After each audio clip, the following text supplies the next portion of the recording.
साथियों नमस्कार, स्वागत है आपका हमारे YouTube channel study circle with BP में। हम बात कर रहे हैं अतिथि शिक्षक भर्ती प्रक्रिया 2024-25 को लेकर के। इस बीच अतिथि शिक्षक भर्ती प्रक्रिया को लेकर के एक बड़ी खबर निकल के सामने आ रही है।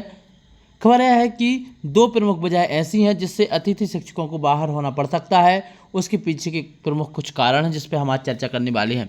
साथियों, उन कारणों पर चर्चा करने से पहले आपको बता दें, अतिथि शिक्षक संबंधी, शिक्षक भर्ती संबंधी, वर्ग 1, 2, 3 कोई भी वर्ग हो, सभी वर्गों से संबंधित जानकारी के लिए हमारे चैनल को सब्सक्राइब कर लें। वीडियो पसंद आए तो इसको लाइक कर लें और इस जानकारी को अंत तक जरूर देखें। क्या दो प्रमुख वजह हैं जिसकी वजह से अतिथि शिक्षकों को बाहर का रास्ता देखना पड़ सकता है। साथियों, एक सबसे बड़ी प्रमुख वजह है कि आपको पता होगा पूरे प्रदेश में चाहे ट्राइबल बेल्ट हो या डीपीआई के स्कूल हों, सभी जगह उच्च पद प्रभार की कार्यवाही चल रही है और वरिष्ठता क्रम की जो सूची है, पद क्रम की सूची जारी की जा रही है। तो जैसे आज नर्मदापुरम में, जबलपुर संभाग में रेगुलर इस सूची जारी की गई है। इन सूची के जारी होने के बाद अब उच्च पद प्रभार का कार्यभार दिया जाना है। उच्च पद की कार्यवाही देने के बाद इससे पाएंगे आप कि बहुत सारे शिक्षक ऐसे हैं जो किसी दूसरे विद्यालय में प्रमोट होकर चले गए हैं।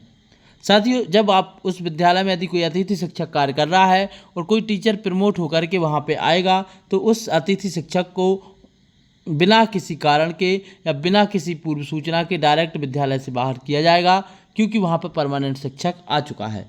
तो एक प्रमुख वजह यही है कि उच्च पद प्रभार से बहुत सारे अतिथि शिक्षकों को बाहर का रास्ता देखना पड़ सकता है। कुछ अतिथि शिक्षकों को इससे सुनहरा अवसर भी मिल सकता है। जहाँ से कोई शिक्षक उच्च पद प्रभार में दूसरी जगह जाएगा तो हो सकता है वहाँ पर कोई पद खाली हो जाए, तो वहाँ पर नए अतिथि शिक्षक को मौका मिल जाए। एक वजह यह है। इसके अलावा आप देख रहे होंगे कि पूरे प्रदेश में ऐसी ही कार्रवाई चल रही है। ये आप जबलपुर संभाग का देख सकते हैं। यहाँ पर भी सहायक शिक्षक, प्राथमिक शिक्षक और खेलकूद शिक्षक एवं संगीत शिक्षक संवर्ग की अंतिम पदक्रम की सूची के संबंध में ये जानकारी जारी की गई है 15/7/2024 को। तो यहाँ भी जो यह वरिष्ठता सूची जारी होने के बाद आप देखेंगे इनको उच्च पद प्रभार दिया जाना है। तो बहुत सारे शिक्षक ऐसे हैं जो प्राथमिक शिक्षक से माध्यमिक शिक्षक और माध्यमिक शिक्षक से उच्च माध्यमिक शिक्षक पर उच्च पद प्रभार पर जाएंगे। कुछ उच्च माध्यमिक शिक्षक जो है प्राचार्य के प्रभार पर जाएंगे।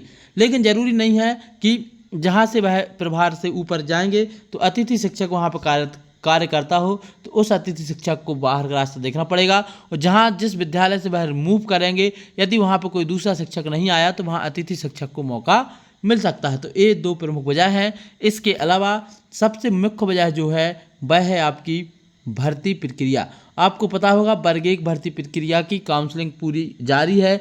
गणित वालों के अभी डॉक्यूमेंट्स अपलोड हो रहे हैं और जुलाई के लास्ट तक हर हाल में वर्ग 1 की फाइनल सूची आने वाली है।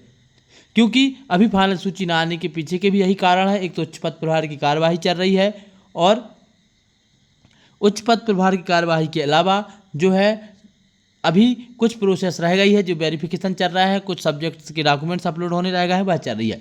तो जब उसकी लिस्ट आएगी तो जिस विद्यालय में परमानेंट शिक्षक चॉइस फिलिंग से पहुंचेगा, यदि वहाँ पर अतिथि शिक्षक कार्यरत है रिक्त पद पर, तो उसको ही बाहर का रास्ता देखना पड़ेगा। तो ये प्रमुख कुछ वजह हैं जिनकी वजह से कुछ अतिथि शिक्षकों को निराशा हाथ लग सकती है। लेकिन आप सभी से रिक्वेस्ट है कि अपनी तैयारी जारी रखें। किसी भी निराशा में कोई भी इतने निराश भी ना हो, क्योंकि जब कहते हैं एक दरवाज़ा बंद होता है तो दूसरा जरूर खुलता है। तो इस बात का विशेष ध्यान रखें और अपनी तैयारी जारी रखें। वर्ग 2 की भर्ती आने वाली है। प्राथमिक शिक्षक की पात्रता परीक्षा का शेड्यूल भी सितंबर में जो है जारी कर दिया गया है और भी अन्य राज्यों में भी भर्तियाँ आने वाली हैं, तो आप वहाँ भी प्रयास कर सकते हैं। लेकिन आप प्रयास करते रहिए, निश्चित ही आपको एक बार परमानेंट जॉब मिलेगी। तो फिर इस तरीके की खबरों से आपको बच के रहना पड़ेगा। आज के इस वीडियो में इतना ही। जय हिंद।